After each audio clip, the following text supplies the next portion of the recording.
Yeah, what's good, everybody? It's Tuesday night. You with your boys on Flyers Talk A2D tonight. Live reactions to the third period. Currently, we're at 3-2 Ottawa. About 13 and a half minutes left to go here in the third period. We're also going to take you into post game as well. We're going to talk about what just happened on Friday. We're going to discuss the trade deadline, talk a little Scott Lawton, some of the other major trades that went down. How is it going to affect the playoffs? How's it going to affect the Flyers? Got a lot to talk about tonight. So make sure you hit that like, hit that subscribe, hit that share button if you can. Let's go. It's time to talk some puck. Let's do it.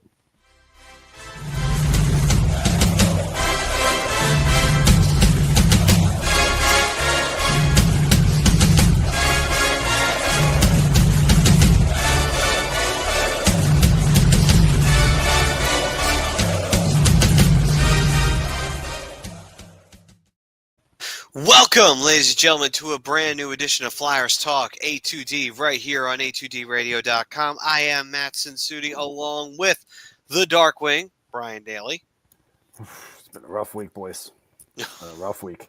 Got a lot to talk about tonight. Yeah. The Broken One, Rob Povia. What's up, babe? And Mr. Blue Shirt, Mr. Broadway, Mr. Switzerland, Big Bad Brad Ryer. I'm as disgusted with my team as you guys are with your team. And tonight, as always, we are brought to you by Specialized Physical Therapy. If you got any aches and pains, you got to hit up the doc, Dr. Paul Vidal, over at Specialized Physical Therapy.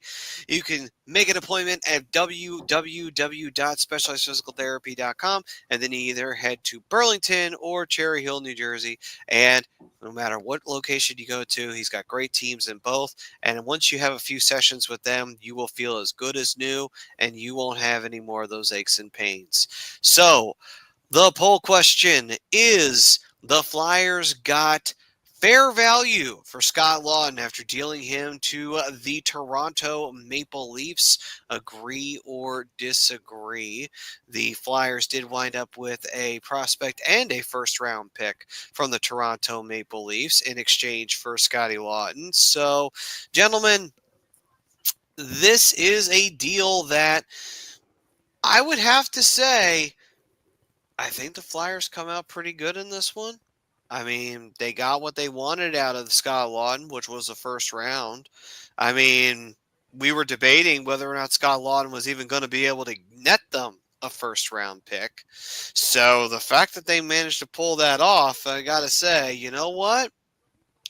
Hey, they did the right thing. They got the job done. They got the first-round pick that they wanted to get. How do you guys feel about that? Do you agree or disagree? Do you think that they didn't get fair value for Scott Lawton, that they got fleeced by Toronto? Honestly, I think they fleeced Toronto a little bit. It's not the two names that Flyers fans are, I'm sure, we're looking for in Easton Cohen and Fraser Minton. Guys wanted him. I wanted him. But the kid that they got, he's a pretty good player. He's like their number 4 prospect or something like that. But the thing that people need to, I think they're kind of overlooking a little bit with this deal, is this kid is very familiar and has played with Michkov in the past. And they have performed very well together. They know each other very well. There's chemistry there. So, I mean, that's a very intriguing move to make, in my opinion, is bringing in somebody that he's extremely familiar with, a guy that he can grow with, most importantly.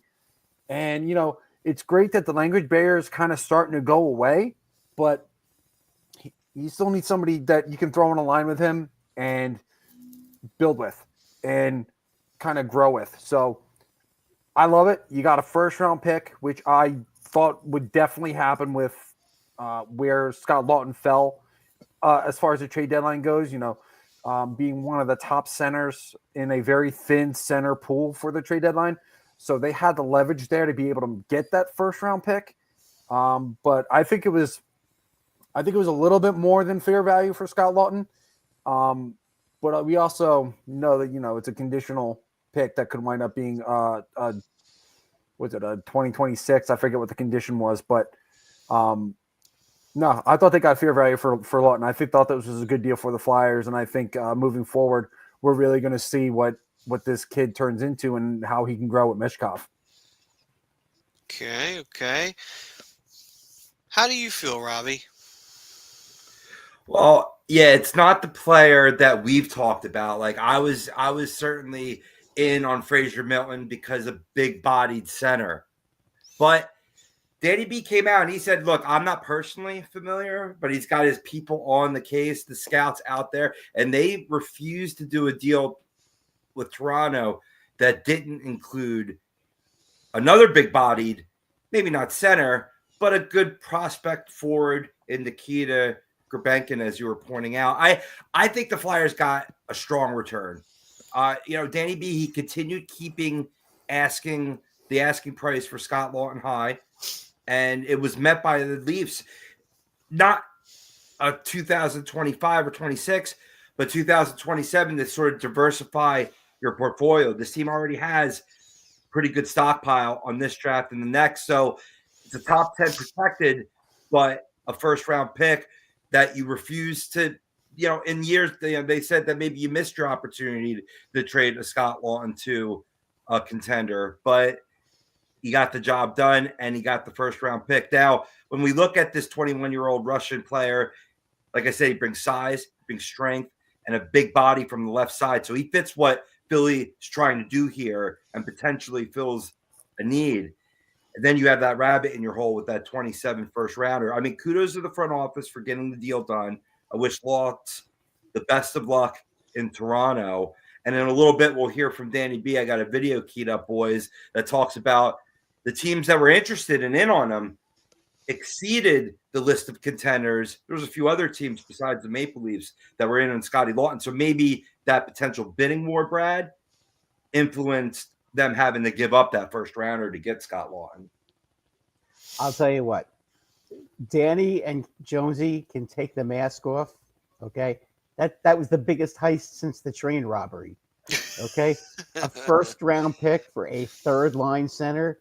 Are you freaking kidding me? And you get a prospect? I mean, I don't care when. First of all, it's better that the pick is in 27 because the Leafs are old.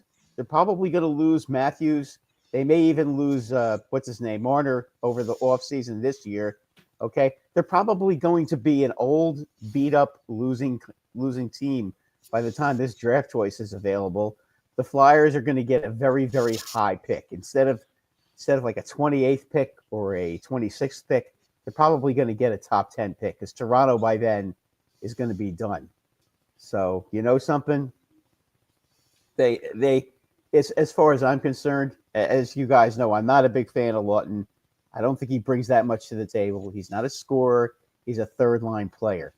Okay, the fact that you guys got a first-round pick and a prospect for a third-line player, as I said, either I think either Danny has some dirty pictures of the Toronto's GM or something along those lines, because anybody who gives up that kind of capital for a third line player has completely lost their mind. And good for the Flyers.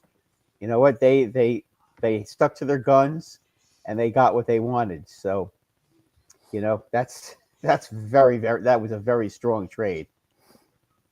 All right, then. So I do believe that Robbie has that clip of Danny loaded up here. So without any further ado, I'm going to give the floor to you there, Robbie, to go ahead and play this clip of our beloved GM, Danny B, here from the Scott Lawton trade. Right on. Well, and Brad, to your point, I think they got the first rounder because of what Danny's about to talk about, not only in terms of the many teams that were interested, but the other intangibles that he brings to the rink. Surprisingly, it's not just the contenders that were calling for Scott because of what I talked about before. A couple teams that were actually rebuilding were really interested in his leadership. We used it the last couple of years to help our rebuild, help our culture, bring back what Flyers were in the past. And a couple teams saw that, and that's why they called on him too. The teams that were rebuilding and showed an interest in Scotty. So it was really interesting. It wasn't just contenders that were looking to add Scott Light. Interesting. And that goes back to what I've been saying the last couple of weeks about Scott Lawton is he's more. No, he's not a goal scorer. He's not going to get you more than 40 points a year, but he brings so much more to the table that makes him extremely valuable. And again, when you're thin in a trade market where there's not a ton of really good centers to go after, you get the leverage. You get the leverage because you know what? You can force what the trade market's going to look like for that player. Scott Lawton, okay, so maybe he's not worth a first as far as his offensive production goes, but he is far worth a first in his defensive play, his leadership on and off the ice, and his ability to help make guys around him better. You know, goals win hockey games, but you know what? You need pieces in order for teams to find ways to win. And Scott Lawton is going to be that type that's going to help find you ways to win. By the way, the Senators just scored. It is now 4-2. Balls. But besides that little bit of bad news, John did bring up an interesting comment. He did say also that he'll be 6 feet under when the Flyers play for a cup again. But he also said earlier on that the fact that the Flyers went and grabbed a 2027 first round pick says that this team isn't going anywhere fast. But I'm gonna say this, and if you guys can, let this rattle in your brain for a second and then, respond. Trading away somebody like Scott Lawton, the value or not, and taking advantage of the situation or not, does that say that the Flyers now have the confidence to say that, in terms of the rebuild, that they don't necessarily need Scott Lawton anymore, that they don't need that type of leadership anymore? I'm not saying they couldn't use it. Of course you're going to use it if you have it. But does that mean that the young players have taken in a lot of his lessons and a lot of his attitude and have applied it now to their game, that Lawton, I'm not going to say outlived his usefulness, because you can always use players like that, but they felt comfortable now trading him because now they feel like, okay, the young guys have really taken in a lot of what he's shown them and leadership wise, and now we don't necessarily need to worry about keeping him on the roster for that reason. Now we could feel a little bit more comfortable if we traded him off, and if we get something of value out of it on top of it, then more power to us. Do you think that maybe there's a little bit of that 4D chess going on, or maybe that's a little bit too elaborate thinking right here?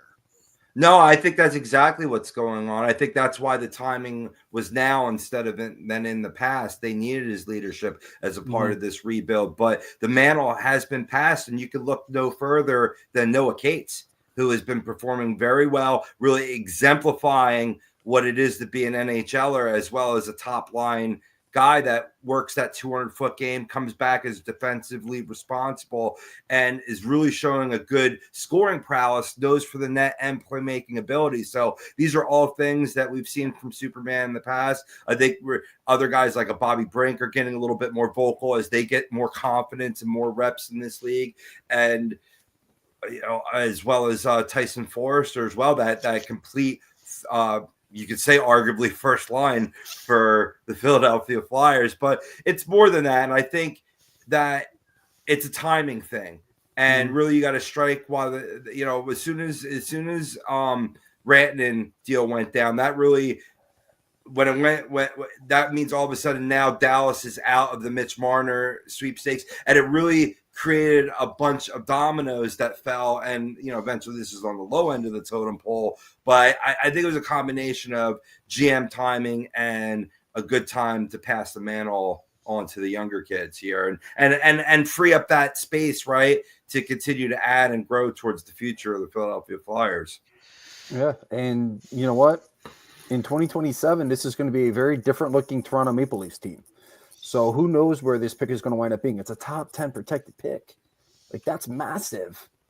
That's a massive hole even in 2027. So in the next 3 years, the Flyers have 6 first-round picks.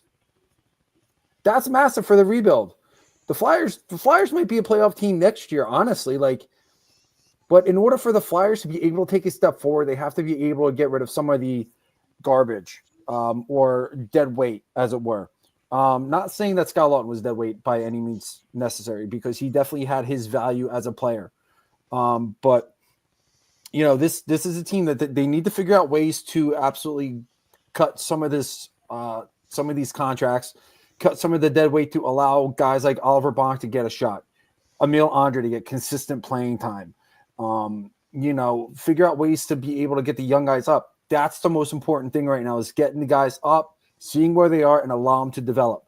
This team, say what you want, 2 or 3 years away.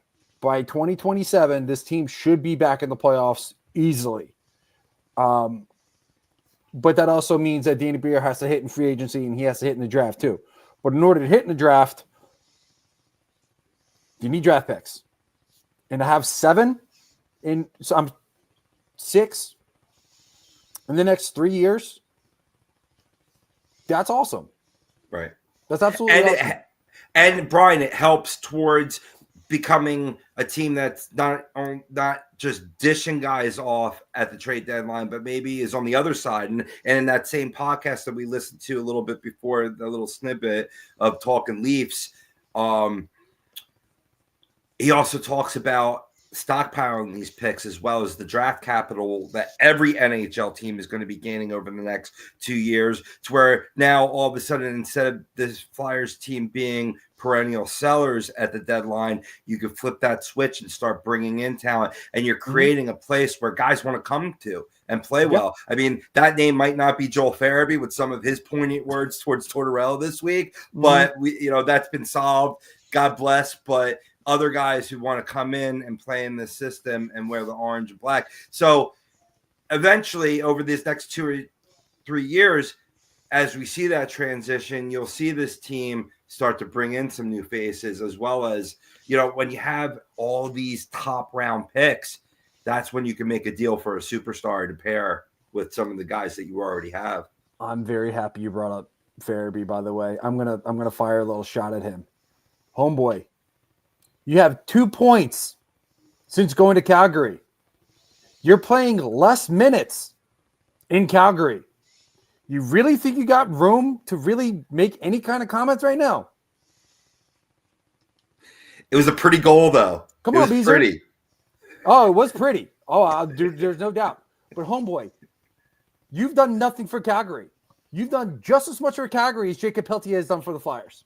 You really think you should be opening your mouth, taking your shots at a former coach because he didn't play in the big minutes of the game? Homie, you need to prove otherwise to get those minutes with Torts. Calgary's head coach doesn't have much of a choice. You may get your opportunity, but homie, you're not producing. Keep running your mouth. It's going to get you in trouble. Unless you can back it up, and you haven't backed it up yet. So, okay, I'm done. So Benny's saying, not to be pessimistic, but I don't care how many picks we have. If we don't have the right people in the place to develop these players, it won't matter. I agree, Benny. I agree with your point, but I think we're going to see some changes on the bench this year too. Right, but I mean, we're seeing the development within the organization. I mean, you see all these prospects doing extremely well at the various levels. So, I mean, I can see it now because, like, let's look at a small example, right? So maybe Torts is loyal to Arison to a fault, and then all of a sudden this team falls just a few more points out of the playoff picture, and now we see Fedotov in back-to-back games, which is something that, maybe you're listening to, some of the reporters after the game making these suggestions now. So that I mean, that's a little suspect to me.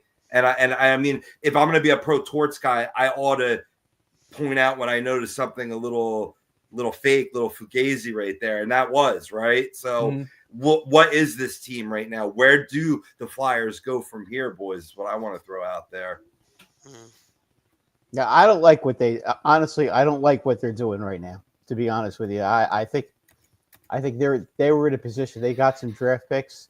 If they could have, I think they should have been involved in the Rantanen thing and tried to get him. They need to start bringing in. They need to start bringing in some top talent. They've got all these picks that they've got. Okay, you got 7 first-round picks. Okay, that doesn't mean that you're going to have 7 superstars. Okay, it doesn't mean that you're going to have 5 superstars. You may get 1 out of the 7. You may get 1 really good player. You may get 2 second-line players, and then you could end up getting a bunch of third-line players. You just don't know. With you're drafting 18-year-old kids. You don't know how they're going to turn out. Personally, if you could have brought in Mikko Rantanen and signed him long-term, there's your building block right there. Okay? Right now, I mean, if I'm Travis Konechny, I'm sitting there looking at this, I'm saying, what the hell is going on with my career? I mean, I'm stuck in neutral. I mean, what do you think a guy like him thinks? Well, I just think that they had a chance to go out and bring somebody in. They had the draft capital and they could have done it, and they didn't do it. And I just, you guys are going to sit here and you're going to be the next couple of years. It's still gonna be bad unless they start waking up and start bringing in some top flight talent. You can get as many kids as you want to have in your farm system. Okay, they're not all going to make the team. Okay, and it's going to take a while for these guys to come up. Again, they're 18 years old. You don't know what they're going to be. Right. Okay, if you've got all this capital, you've got all this draft capital, why not use it? I mean, they're not going to get Mitch Marner, obviously, from the trade deadline, but it would be nice to see them try to bring in Mitch Marner. Be nice to see them bring in some really top talent. I mean, it just makes too much sense to me. You've got all these picks, okay?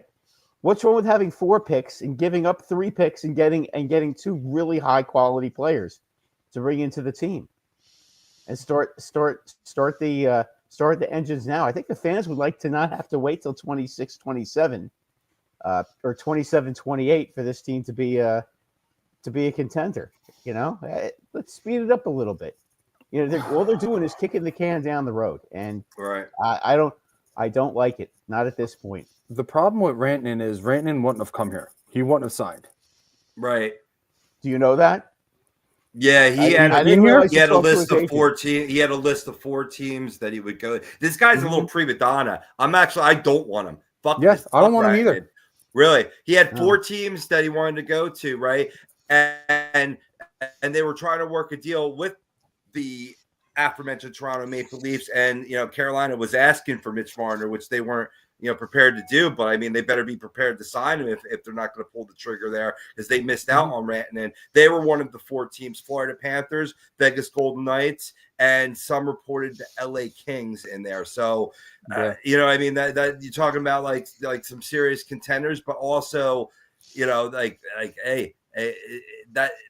Who wouldn't want to go to the Vegas Golden Knights right now, or any of those other teams, Florida Panthers? So I get why Rantanen has that desire. He's not interested in a rebuilding team of the Philadelphia Flyers, but that's not to diminish the point that Brad's making, though. And it's eventually this team does need to flip the switch and not just shed, but bring in, use some of this capital, and not just rest on drafting guys that could hit or miss. So far, we've had some hits: Jet Lachenko, Denver Barkley, Oliver Bonk. These kids are all playing well, but will that translate to the NHL level? That's still another question. You got to try to compile some of these picks, take some of this money, and maybe the Flyers make an offer to Mitch Marner in the offseason instead of trading for him. Yeah, I mean, I get the point, and I'm for the most part, I'm with you, Brad. But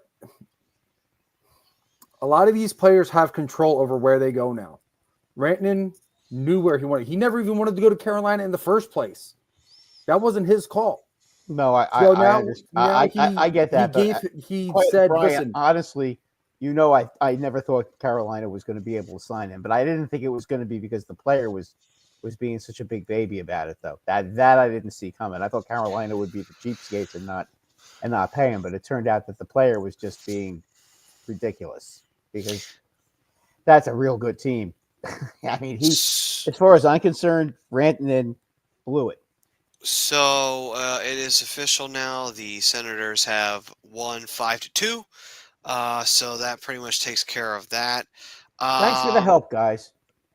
Yeah. Yeah, thanks for beating So, Ottawa. what's that? 5 in a row now, and Yeah. In Ottawa. 4, 6, and 1 in the last 11. Mhm. Yeah, it's been a brutal stretch for the Flyers here. They've had a lot of nasty habits pop up, and one of them in particular is getting down in games very badly, very early, and when they tie a game up or they get back into the game, they immediately let the other team score on them and take every single bit of the momentum that they had and gave it right back to the other team.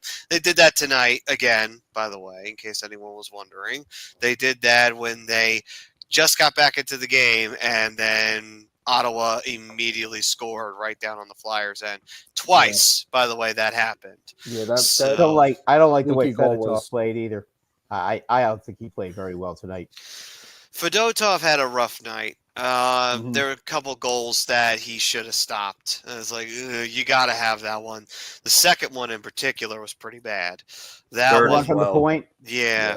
Yeah, I That- mean he was not in the right position. That was the problem. The other one, the one where the guy came down on the right wing. I forgot the guy, Amaral or something like that. Amadio. Amadio, yeah, thank you.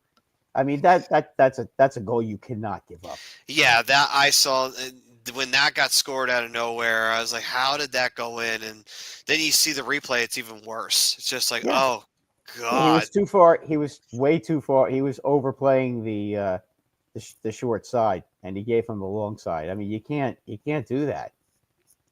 Well, they were giving up a lot of odd man rushes in front of him to his defense, and there was also a lot of screening opportunities within this where you could easily give up a goal that you'd like to have back. He made some nice saves on Brady Tkachuk there in the second period. Yes, he Dudov did. So But it was remember, sort of Robbie, like it's the ones that go in, not the ones you stop. yeah, true. You know, I mean, I could say that about Igor all the time too. He makes the greatest saves in the world, but yet there's always seems to be one or two. And this is the same thing with Fedotov, okay? There always seems to be one or two goals that go in. They just are head scratchers, and it just, it's not good. And no, we're not relying on the Flyers to help you, but it would have been nice for the Flyers to give them a game. I mean, Ottawa is pretty bad on the road. Just Sure. saying. But based on what we saw from this team, the direct, honest reality or touch with reality that Danny B has in terms of the low likelihood that this team could creep back into a wild card, not being that far in the point column at the time of the trade deadline, but the amount of teams in between them. I think it sent a clear message, right, in terms of the deals you made before the deadline with Frosty and Farabee, as well as at the trade deadline. And the only disappointing thing that I'm seeing here is that we don't care about wins and losses right now, right? And matter of fact, to appease some of our fan base, maybe there should be more losses right now. But you want to see the team playing that congruent level of hockey and playing strong in front of the goaltender. And I'm seeing a little bit of quit right now, to be quite honest. I'm seeing a little bit like, okay, maybe 17 left. We're starting to make off-season plans a little bit. And that's what you don't want to see. So honestly, there's going to be a situation where it could be happening in the locker room right now, or it'll happen tomorrow morning or the next time they have morning skate where Tortorella goes ballistic, starts throwing hockey sticks all over and makes them, do drills with the whistle going again. Yeah, because honestly, they need an ass kicking right now because the past 3 games, they've seemed lost. They've been a ghost of themselves. Yeah, it's been a rough go of it these last few games for the Flyers. You could see his frustration with the goal when the third goal was scored. Oh yeah, his head was in his hands. He was he's beyond like, frustrated. You could see he's like, oh, come on. I know. You can't win a game when you're constantly chasing it, and you can't win especially when you keep giving all the momentum back to the other team. You have to be able to play stronger than that. You And also here's can't the give away the puck in front of the net either, which is what they did on that last goal, the fourth true, one. true. Now, the thing is with this team, now one might argue and say, well, it's a rebuilding team, of course, but you can't even use that excuse with this one because we've seen this team play strong hockey before, and we've seen them play much better hockey than this. So for them to actually be putting in these kind of performances, like you said, Rob, they need an ass kicking. Mhm. Torts needs to go in there, and he needs to start whipping ass and taking names in that locker room big time, because it's like you guys are phoning it in, and that's not going to cut it. Because if you guys are phoning it in and you're not a good team, imagine what happens when you're trying to compete. You're never going to get anywhere. Very simple. You gotta play strong all year long. Yeah, I think this is going to be an offseason that's going to be very interesting for the Flyers. And honestly, I don't know if I've said this on the air. I know I've said it to a few people. If I did say it, I probably said it last week. I don't see Torts being back on the bench next year, because we are about 15-ish games away from being done for the year. There's no contract extension, and I haven't heard anything about any kind of contract talk. So, that being said, and I'm gonna label this speculation. I should get like a speculation button and just get a. I feel like Torts is gonna find his way up into the box with Briere and Jonesy next year, while bringing in someone else to take this team to the next step as far as your coaching goes. I agree with Benny to an extent. I do think that they are tuning him out a little bit. I also don't believe that. I just don't think Torts is going to be the guy to take this team to the next level. And I don't know if we've talked about this for a while. What's up, LJ? It's been a while. Maybe you find somebody. And I see your question there, Priz. And maybe you reach out to the guy from Boston College, see if he has any interest in taking in an NHL team.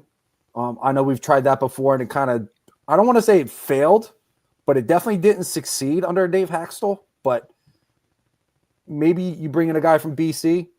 Maybe you give Joe Quenneville a call. I got one for you. I mean, there's options out there. I'm intrigued. Maybe you got to get creative. I'm going to say right now, though, with Hack, I know a lot of people would argue and say that Hack was a terrible coach for the Flyers. I think Hack was just brought in at a really bad time for coming in that period of time. And I don't care who was behind the bench. You could have had Scotty Bowman behind that Flyers bench, and they still would have found a way to be a miserable performing team at the end of the day because of all the crap that was going on in the front office and all the meddling going on. So I don't care who they had behind the bench half the time. 90% of the time, with all the shit that was going on with the organization, it's no shock that everyone failed at the end of the day. But another thing, too, about Hack, he's great for a team with a lot of young players because, and a perfect example of that is Coots, because Coots was a bust prior to that. And when he came onto the team, Coots found his game again. Mm-hmm. He had it for a little bit under Lavi. And then when Lavi was gone, he lost it. And it looked like he was never getting it back. And then when Hack showed up, all of a sudden it's like, you bring a coach in who's good with working with young talent, all of a sudden something happens. Yeah. TK also got his first real good run under Hack as well. Yeah. So I mean, I'm just saying, like, there's got to be something here because I feel like I think Rob brought up a good point. It almost feels like this team stalls out at a certain point. And I know that there's definitely the talent's there. We've seen it. We know that there's talent on this roster. They just need to figure out, first of all, I see a lot of people bitching, complaining about the power play. The power play is there's not enough snipers on the power play. That's the big thing. They pass too much. They have to stop being so passive and maybe get a little bit aggressive and shoot a little bit more from certain areas. The talent's there. We know we got guys that can score. We got guys who have good vision. We have guys that can skate. So we have good pieces in place. It's now I think the Flyers need to start finding some of the complementary pieces. And to Brad's point earlier, and I don't think they need to do this yet because I don't think this free agent class is going to be that great. Go out and find a big fish and reel them in.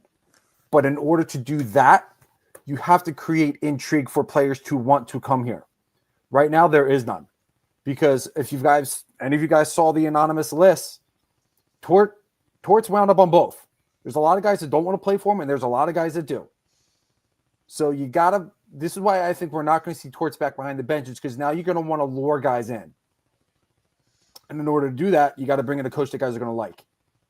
And I'm saying the guy from BC because he's won two World Junior Championships. He's won a ton of collegiate championships. He's one of the best collegiate coaches in all of the NCAA. And if you think about the legacy that Boston College has as far as college hockey goes, they're like second overall to Michigan. So there's a lot there. You need somebody that's going to lure guys who are going to want to play there. They're going to want to come here. You know, it does you no good if you throw all the money at the world at them if they have no interest in wanting to be here, because then they'll just take the money and they'll just go through the motions. That's not something that this locker room needs. This is not that kind of culture you want to create. You know, you want to create a good culture for the young guys so they can actually learn how to win at the NHL level, learn how to respect the game a little bit more, stuff like that. You need a coach to be able to do that. And I'm not saying Torts isn't that guy. I just don't necessarily think he's going to be the guy behind the bench when that step is finally taken. Well, also, too, I think we talked about this, and I think we all agreed as well that Torts was the kind of coach that was going to be good for the start of the rebuild, but he wasn't necessarily going to be the guy to finish the rebuild. He wasn't going to be the guy that was going to be the coach when the Flyers were consistently in the playoffs and competing for Stanley Cups. That he was going to be the guy that could get them. We thought maybe he might be the guy to get them back in, but after that, it would be like, okay, he's probably not sticking around much longer after that fact. That may not be the case now. He might even be shorter than that.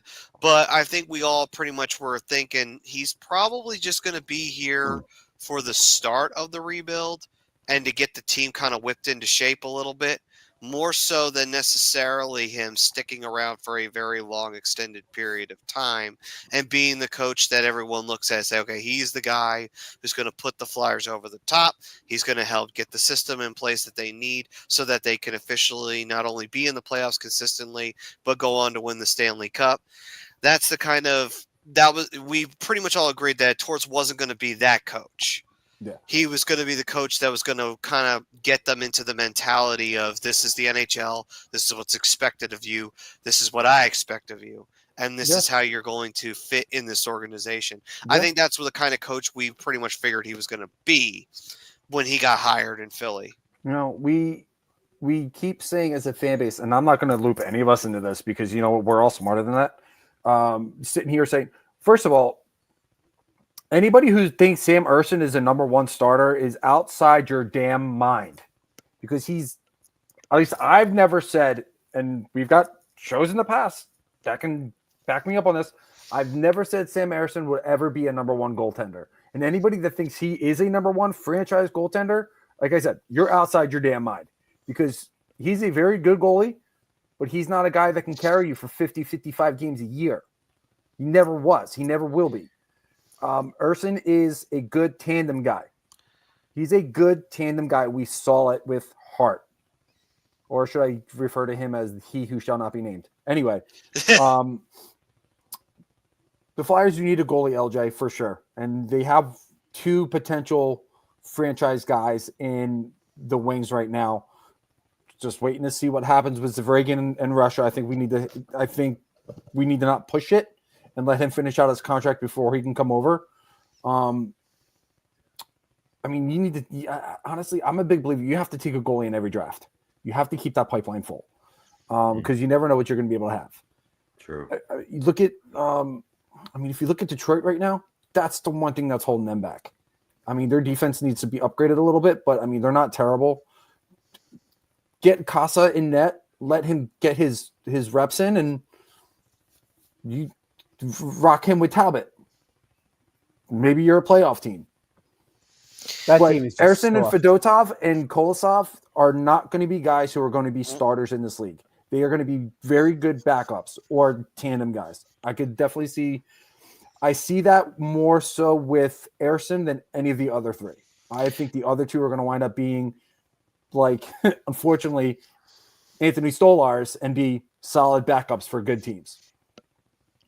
Now, I will say, Heather, by the way, agrees that Erson is not. She also says that her man Fedotov is not a starter either, which I got to give Heather credit. That probably killed her inside to type that on the comment. But Priz also is pretty much kind of in the same boat of agreeing on that.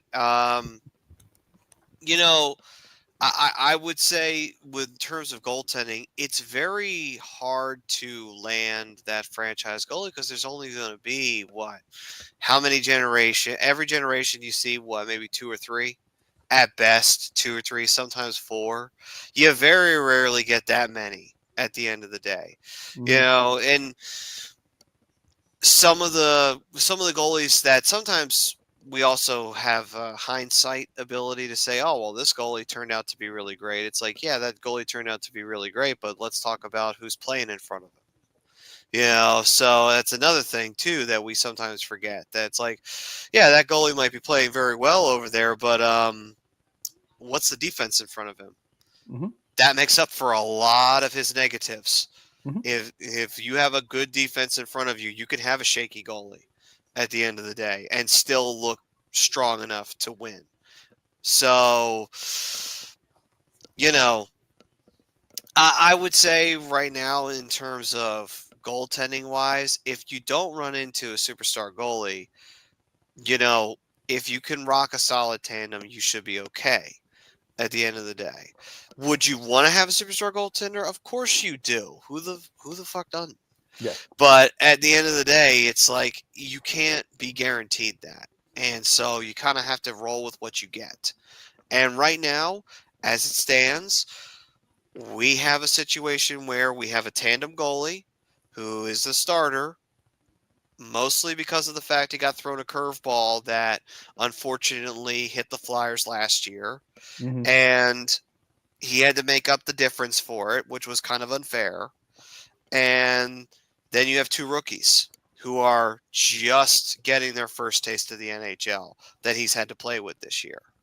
So it's like, you know, you're in a tough spot this year for the Flyers in terms of goaltending. It's like, no shock the goaltending's been a problem for Philly here. No surprise that this year was a rough one. It's like, I mean, I'll be honest with you, Maddie. Like, I definitely thought the team overperformed so far to this point. I definitely thought that they were going to be worse. When they said take a step back, I actually legit thought they were going to take a step back. We're not seeing it.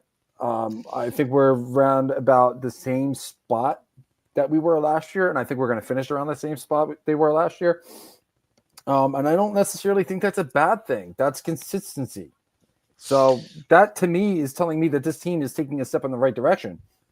Now you have to work on it in the offseason. So now you got to worry about who are we bringing back? Who are they going to bring in? Who can we draw to Philly? Because we know Mitchkov's going to draw some intrigue for guys who are going to want to play with him. right. But before you bring in the free agents, you have to figure out what you have in-house. Right. You have to. And that includes the guys in net.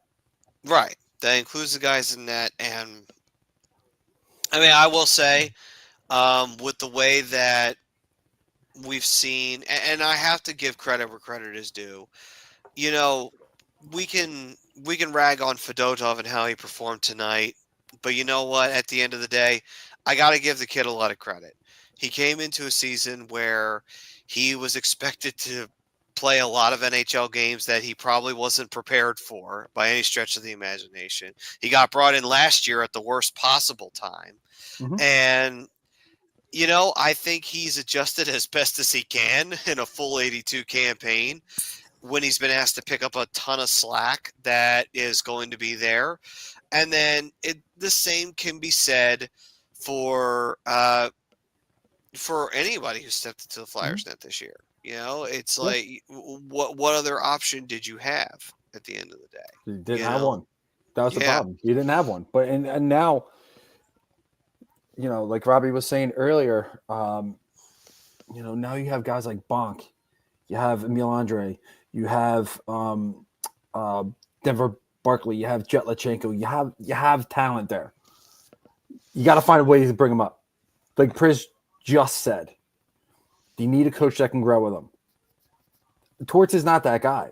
I love Torts. I think he's a great coach, and I did not think I would love him just like this man right here. I didn't think I would love Torts, and I do, just because you're seeing him from all angles now. Not just him firing back at the media on ESPN because it's a highlight. Right. It's just, they need a guy that can take the next step with his team, and I love Torts. I just don't think he's the guy. Well, Heather's saying, you guys know I love Torts, but his blind obsession with Urson is a killer. Priz also goes on to say, sometimes you got to reach and draft the best goalie in the draft with your pick. If it's in the first round, so be it. He also goes on to say, Partly agree with that.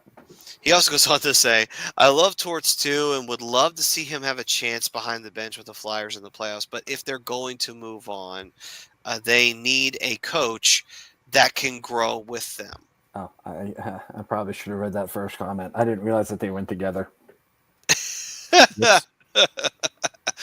My bad. Yes, read in order. Shut up. Tell me what to do. That's why you're getting an F on the test. So, moving on. LJ saying they don't have a number one defenseman, center, or goalie. We are at least 5 years away from being 5 years away. I think we have them in our pipeline, though. I wouldn't say it's 5 years away. Especially when you look in the goaltender. If you don't have faith in Fedotov or Koloslov, I don't blame you. But these are guys that can find their way in the NHL. I mean, certainly Koloslov is young enough for that. But then you have guys like Carson Bjarnason and Zavragan that are one of those four will be the franchise, and I really think it's going to be Carson Bjarnason personally. Mm-hmm. When you look at defenseman Oliver Bonk, when you look at center, like guys that can, center is the point. That's where I agree with you, Lava, right? This team needs to grow in the center ice position, especially in big-bodied center icemen. But there are some in the pipeline as well that, we'll see in the future. So 5 years, I think that's a little tough. I'd say this team is 2 to 3 years away from being playoff relevant. Mm-hmm. So Roger McQueen. Priz is also saying, by the way, that not only is Brian getting F on the test, he's getting restraining orders from David Hasselhoff. Apparently you're on a hot streak. Apparently. That to me is a medal of honor. I don't know how he heard about that restraining order, but what the restraining order or the F on the test? Well, he just heard about the F on the test. I didn't tell him about the restraining order. I'm kind of curious how he found out about that. Priz has his ways. You think he's not watching? He's watching. He's omnipresent. Oddly enough, and I'm actually.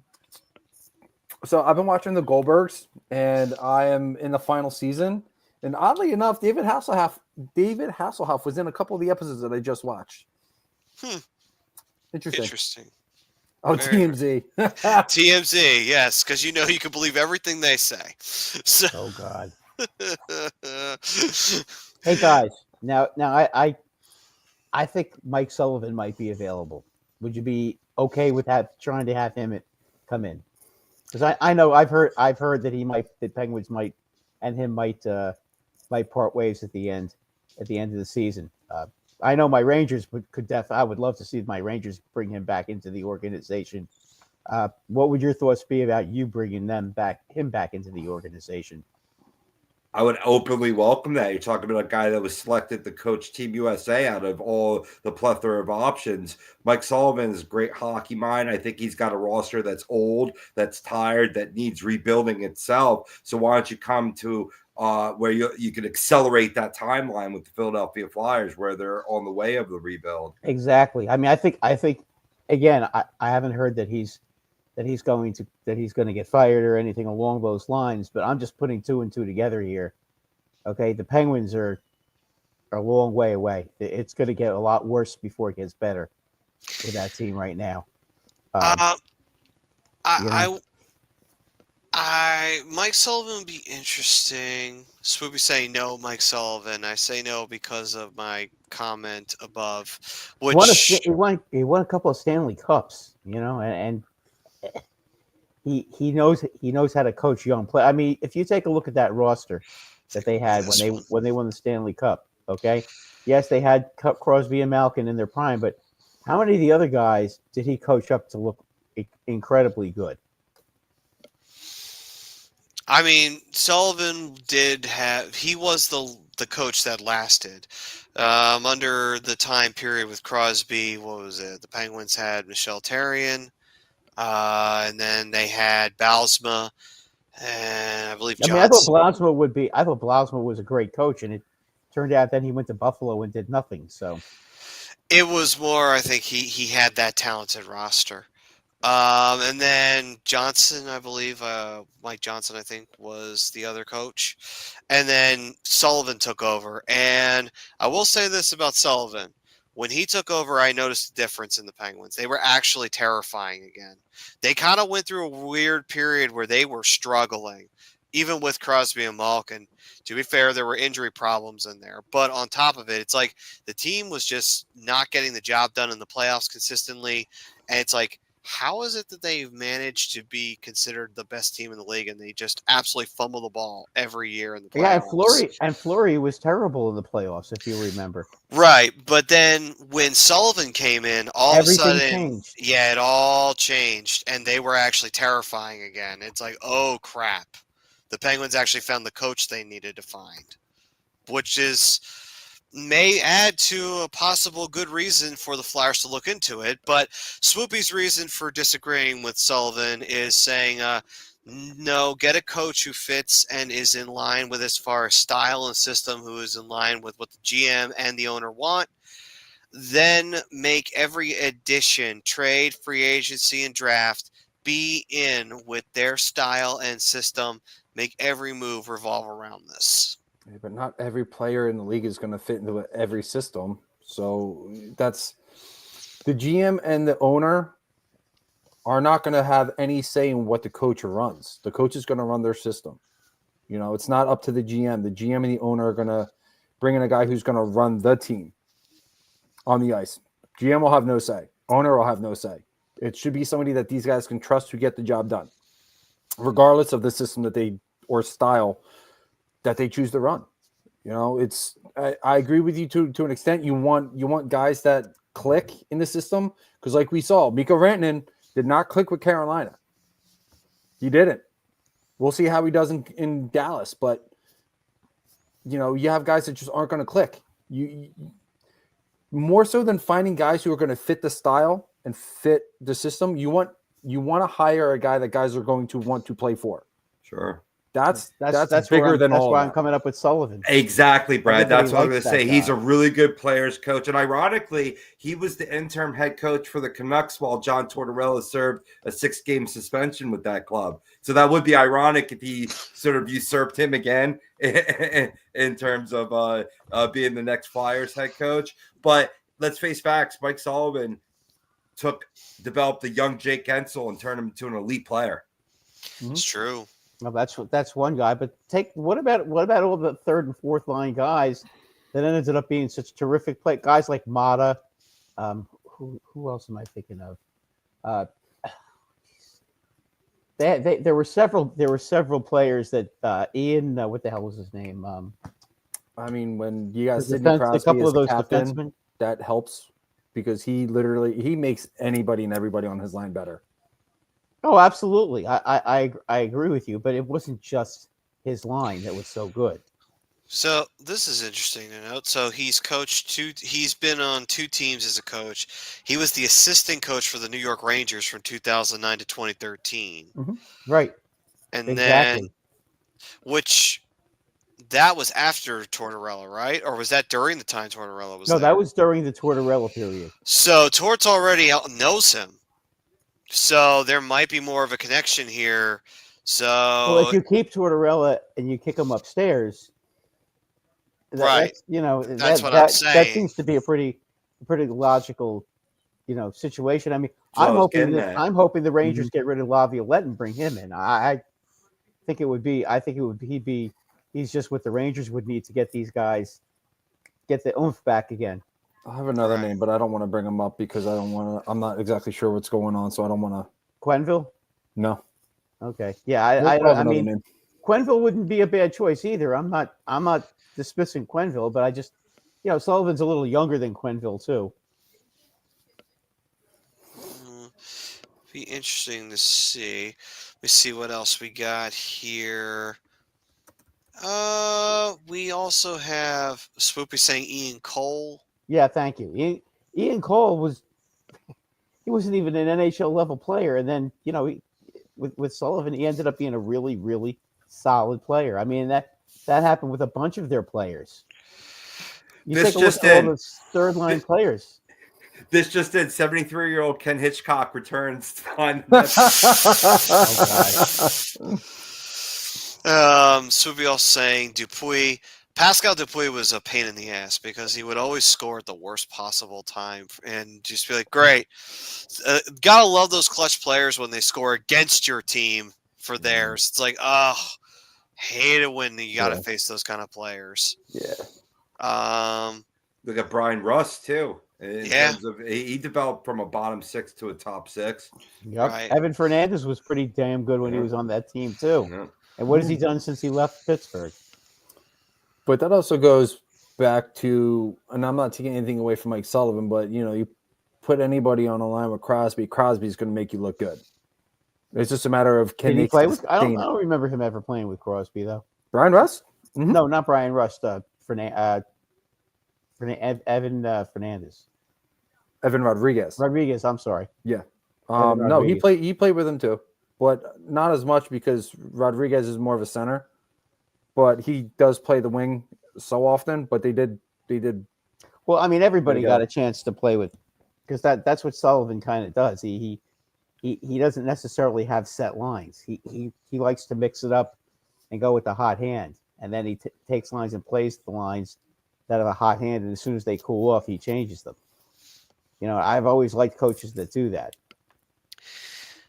So it'll be a debate that the Flyers will have to have here going forward. The question is, who do you go with in terms of if you're going to put John Tortorella in a different position instead of being head coach, and would the Flyers go after Mike Sullivan? Would they go after somebody else? Will they go after a college coach for the second time in their history?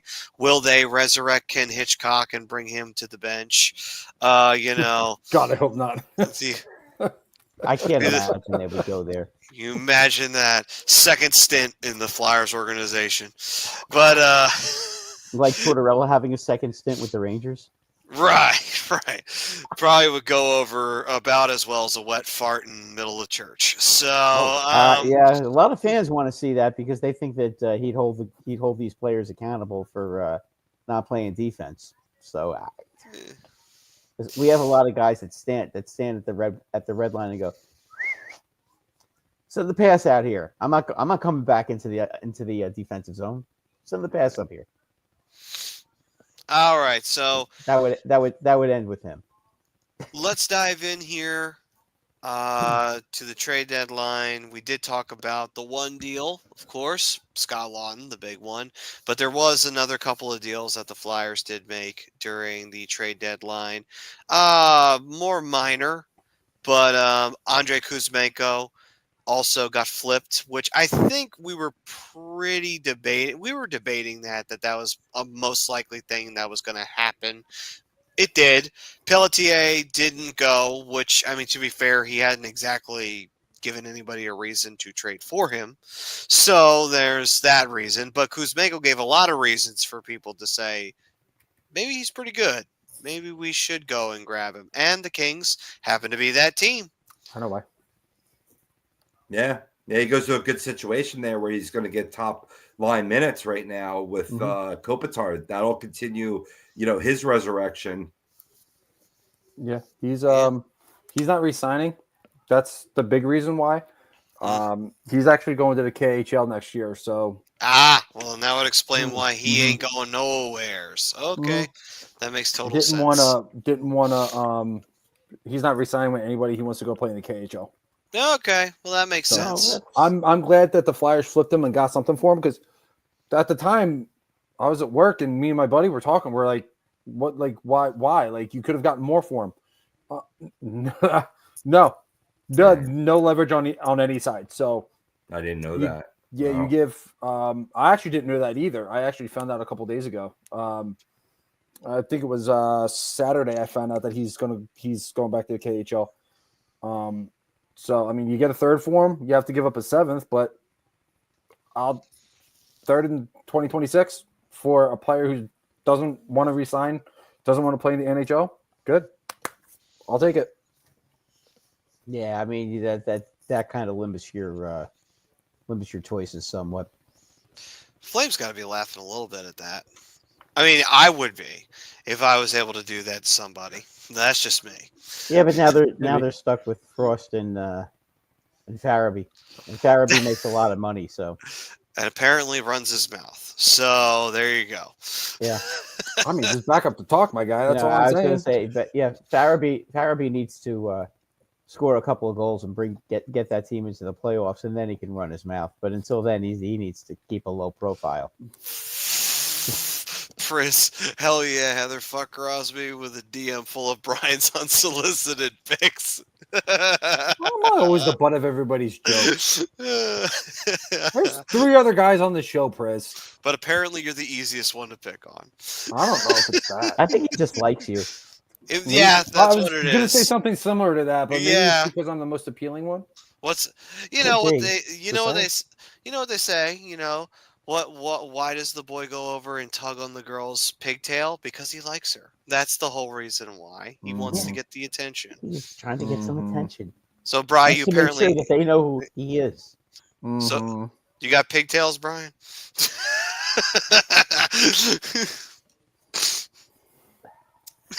He's got no. Let's see here. Bald spot, though, I tell you that. Pris, the reflection, right? I can blind you. Pris saying getting a third for him isn't bad, though. He'll be a unrestricted free agent. And Pris said Brad's a Rangers fan. He got beat by Brady and then spanked by Columbus Blue Jackets, so he's having a shit week. I've already mentioned that, and it's not looking good for that team right now. Although, and what makes it look worse is the fact that the Devils, without Jack Hughes, just spanked the crap out of Columbus tonight. So that was a bad look the other night.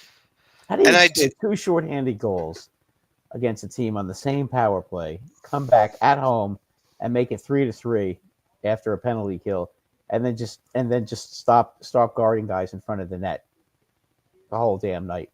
Just unbelievable. So there was one other deal I believe the Flyers made. It was a minor deal. Who was it that they sent out? It was Eric Johnson to Colorado for Giovanni Smith. Yes. So, Giovanni's a nice little player too. He's a good project player. See what you get for him. And Eric Johnson, a great fit with Colorado, as we saw once in the past. I'm sure they're happy to have his services back. That's a real win-win on a minor deal. Agreed. And he wanted to be there. He said he's like, I'll do whatever this organization needs me to do. I'll even shovel snow if I have to stay here. I mean, he's a tough player, that's for sure. I mean, Johnson wants to stay on a team that could possibly win another Stanley Cup. I mean, I couldn't imagine why he wouldn't want to shovel snow to stay on that organization. Just say. I mean, think about it. That's the organization where he really like broke out, and that organization means a lot. And every player has that organization. But to end his career, Colorado's close to being a Cup contender again, and they went out and made some really good moves. I really love the Charlie Coyle trade for them. He's going to get more playing time too at Colorado. That's the one thing I don't think he liked about being here is the fact that he wasn't playing that much. I think he's happier where he is. I mean, he played more than Ryan Ellis did, so there's that. I've played more than Ryan Ellis has. That's a good point, actually, and more than Johnny Aduya as well. When the Flyers Johnny got him. Aduya, wow! I forgot about him. Yeah, It's been a while with him. He's the guy from the Devils, right? Yeah, the Flyers got him and never used him because, really, quite frankly, by that point he was shot. So they never played him once. Oh snap! I forgot the Ducks are playing. Benny's also saying that Johnson, he'll be shoveling, but it won't be snow. Oh, boy. Anyway. I'm going to leave that one alone. I don't want to know the answer to that. Yeah, well, as they say, don't ask questions you don't want answers to.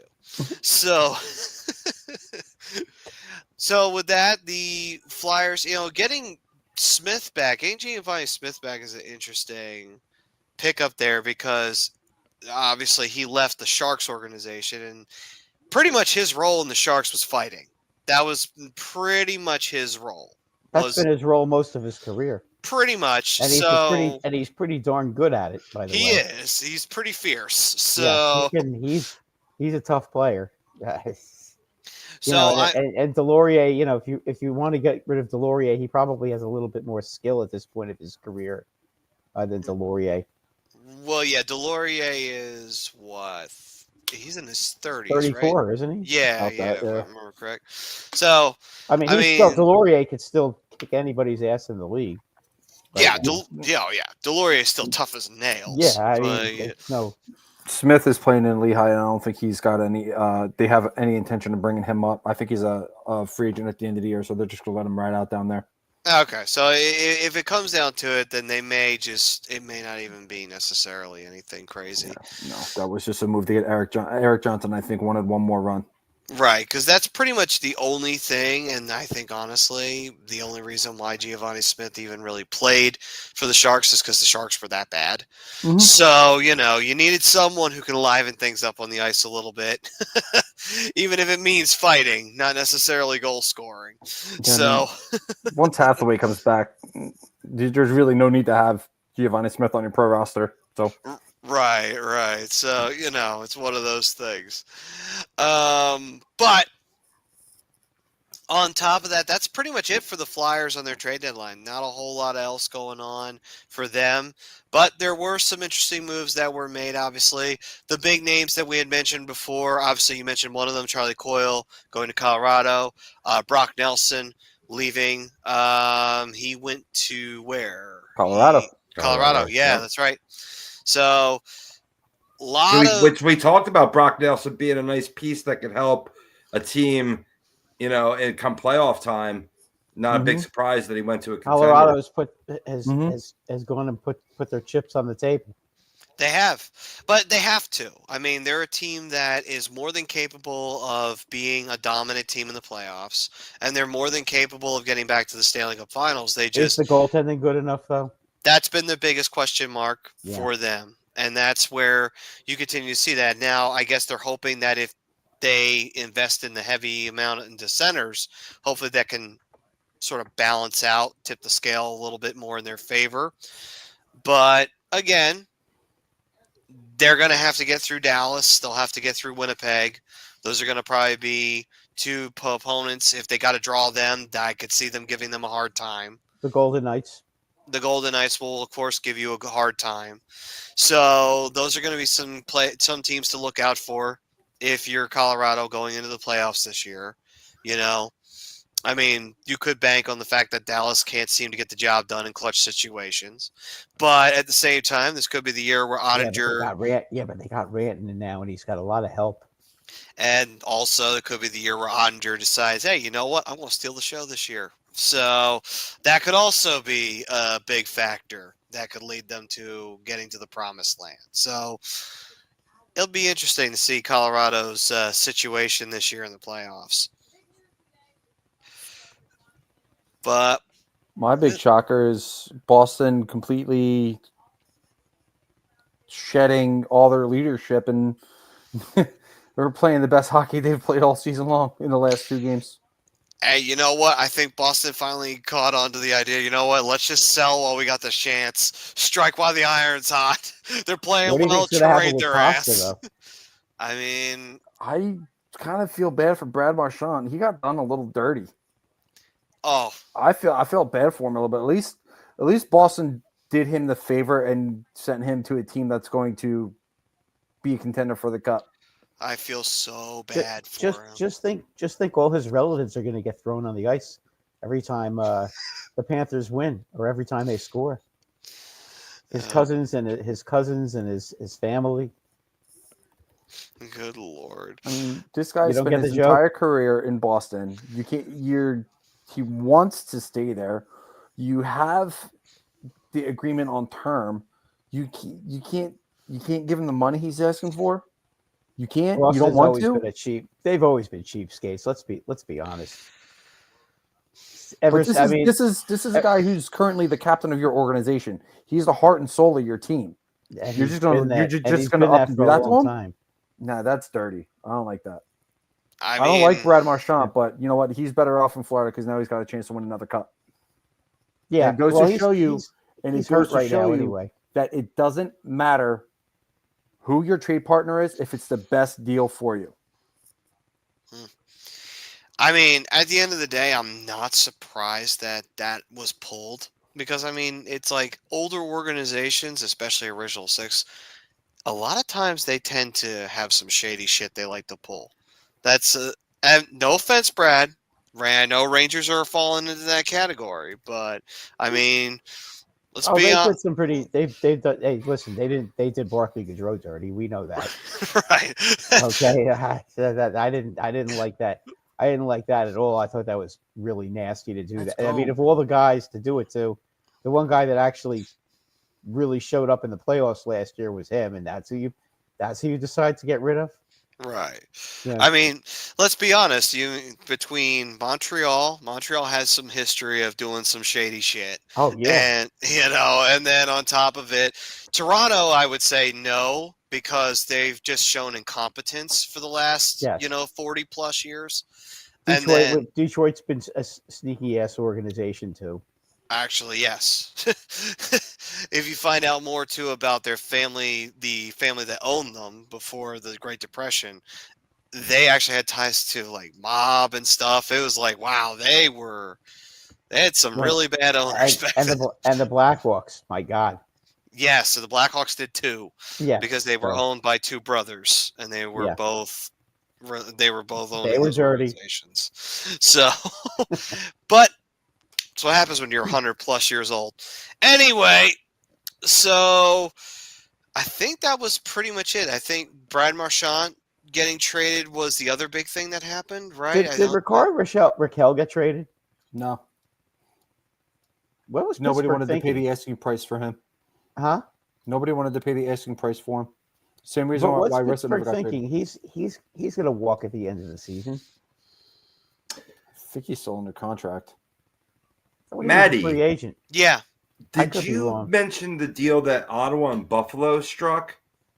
No. Because that's what I wanted to touch on a little bit before we signed off tonight, boys, because it was a little bit of a head scratcher. I thought it was Ottawa and San Jose. No, it was Ottawa and Buffalo. Drops on point. Okay. Who did San Jose trade that was a goal scorer? I'm trying to remember. It's not the same deal. Rob's talking about another deal. Okay. They did get Zetterlund, but I know what deal Rob's talking about. Oh, yes, Zetterlund. Yeah, okay. But Yeah, anyway, go ahead, Zetterlund's Rob. the one I thought you were talking about. Right. No, I was talking about the Dylan Cousins and defenseman Oh, okay. Dennis Yeah. Gilbert for Josh Norris and Jacob Bernard Docker. Now, so basically it's Cousins for Norris. I guess maybe a change of scenery deal, but just a real lateral move. With two former first rounders that have sort of been fledgling where they're at right now. Cousins had a lot of poignant words to point at Buffalo when he left, so maybe they were just trying to get a salty character out of town. But Josh Norris was a very popular player in that, in the team we saw tonight, Ottawa Senators locker room. And albeit Dylan Cousins has fit in pretty well, already scoring a goal, and it is a great get for Ottawa. This one just left my head scratched. I don't know what your take was on it, boys. Well, if someone's being if they're being feisty and they're not like they're causing a bit of grief in the locker room, it's some organizations are willing to cater and try to work around that, but some organizations will nip that in the bud immediately and be like, well, if you're causing problems in the locker room, then we got to figure out a way to get him out as soon as possible. But whether they're popular or not, I think that has something to do with it. But I think also it might be where maybe it's two organizations that are getting more and more frustrated with the fact that they can't seem to get the traction going. And I'm not saying that they haven't played well at times. It's just I think that Buffalo and Ottawa, they want to be competitive again.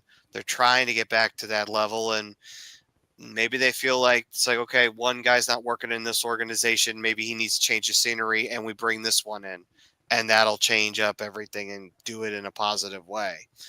No, Brady Tkachuk wasn't too happy about it. Well, that doesn't help nothing.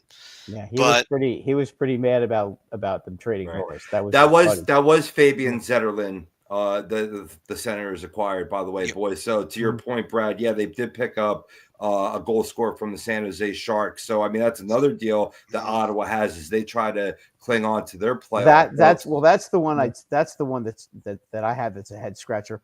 Why did San Jose trade him? Because they figured they're in a very long rebuild. So why keep one of the guys who basically is a top goal scorer on your team when you could get something for him at the end of the day? That would probably be what the organization's thinking at this point. It's another team that's kicking the can down the road.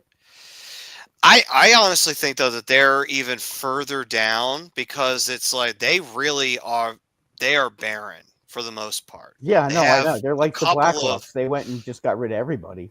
Right. So I'm kind of not surprised that Zetterlund found his way out of town. Not because Zetterlund's bad, just because it's like, well, if you could get value for him, you might as well trade him at this point. Mike Greer is more than happy to continue the fire sale at this point in time. Yeah, but who did they get for him? In exchange, let me see what they got. I mean, did they even get a top prospect for him? Well, Zetterlund is a free agent at the end of the year, so I highly doubt that he had any intention of re-signing with San Jose. So they just traded him. Oh, okay, that's why. All right, okay. Yeah, didn't realize that. Yeah, the whole deal was the Senators acquired Zetterlund, Tristan Robbins, and a 4th-round pick in the 2025 draft for forward Zach Ostrapuk and Noah Gregor and a 2nd-round pick. So they got a 2nd-round pick. Basically, San Jose goes from the 4th rounder to the 2nd rounder. That's their major get. So, I mean, I think it just makes logical sense for a team that's pretty much going to be at the bottom of the standings for a while. So it's like a long while. So yeah, it's man, like you keep making trades like that, it's going to be a long while. Listen, but if I he wasn't think going to sign there, I get it, but I don't think they got enough. That guy's a good player. Yeah, but I think Mike Greer was more like, okay, he's building his team, and that means that he's got to get rid of everything and start from scratch. I think that's the way he's looking at it. I mean, you're looking to add pieces to Celebrini, Will Smith. You're waiting on Sam Dickinson to come up. Right. San Jose is not in a terrible spot. They still need to continue adding some pieces in the draft, but if you're gonna sit there and tell an organization, I'm I'm not resigning at the end of the year. Right. Then what are they going to do? Well, if that's what happened, It's just it is what it is. Like Right. Sutherland, yeah, they probably could have gotten more from another organization, but that might have been the best deal on the table. They Right. could have gotten 2 of their top prospects for all we know. Right. Like, Right. Because also on top of it as well too, like when he comes into that, when he comes into the room, says, "I'm not going to resign." It's like kind of pretty much cut and dry situation. You've put your team Yeah. you've put the organization literally. Their hand is forced. They don't have a choice now. Do you guys feel Brandon Carlo is that leaps and bounds ahead of Ristolainen in terms of defensive value? yes. Yeah. Okay. I'm with Brad on that one. Fair enough. Fair enough. Yeah. I wanted Fraser Mitten. Damn it. That's why I wanted that. That's why I asked that question. I think, yeah. I wanted Easton going. Yeah. Oh, him too, though. Him too. I would say if you put the 2 in front of me, which one would I grab? I would grab Carlo. Again, not an offense to Ristolainen in the play that he's done this year. A lot of the Flyer scouts like Gerbenkin too. So I mean, they got their guy in Nikita there. So let's see how he pans out. And we're gonna have to wait for another visa issue before he reports to the Phantoms. But he'll get some play with the Phantoms. We'll probably see him on the Flyers before the season ends up as well. Yeah, possibility, absolutely. So, yeah, I think that pretty much takes care of the trade deadline. Those were the main things to talk about coming off of it. There were some interesting deals that were made. The big surprise, I think, like you said, Brad Marchand going to the Florida Panthers. Interdivision, damn. Yeah. And not too far removed from some bad blood because the Panthers have beaten Boston twice in recent memory. Yeah, and they don't like each other either. Right. So very interesting to see those 2 teams working out a deal like that. So now my interesting question is, I wonder how Florida is going to do in the playoffs because Brad Marchand is not fun to face in the playoffs. So did that How healthy is he going to be in the playoffs? It's a good question. He's not young, but at the same time though, playoffs are weird with certain week players. to week, which means who the hell, which kind of is another words of saying we have no idea. But again, though, with that kind of a team, with the type of feistiness that the Florida Panthers bring to the table. Well, they had to get somebody because Matthew Tkachuk isn't probably going to play. If he does play, it'll probably won't be till the 3rd round if they get that far. But at the same time, though, I mean, it might be the perfect substitute for the time being. At the end of the day, Florida might possibly have gotten the perfect player for them to try to get themselves back into the final. I mean, it may be a little crazy considering that. Tough because that division is crazy good now. It is, but at the same time, though, the Panthers are a very frustrating team when it comes to playoff time because they're very feisty and they get under your skin very easily. And they're extremely good defensively. And now they just got one of the guys who loves to get under your skin and on their roster. Yeah, no, he's right in. So it's like Florida might just gotten that much harder to face off with this year. But at the same time, that'll do it for this edition of Flyers Talk A2D. We thank everybody for joining us, and we will hope to see you guys next week right here on A2DRadio.com. And next week, let me just take a quick look here, see if we will have a game to do some live reactions to. No, we will not because they are playing on that Monday. So they'll be playing the Lightning on that Monday. So we will not have a game next week to react to, gentlemen. So it'll be interesting, but we will have a game to review. That'll be the Flyers in Tampa Bay. So that'll be next week. Until then, everyone, you stay safe. You stay healthy out there. Thank you to everyone chiming in. We love each and every one of you. Keep it coming. You are the lifeblood here. Brought to you by Specialized Physical Therapy. Hit up the doc, Dr. Paul Vidal. We'll see you guys next week. Enjoy the rest of your week and enjoy your weekend. We'll see you then. Peace and love, everybody.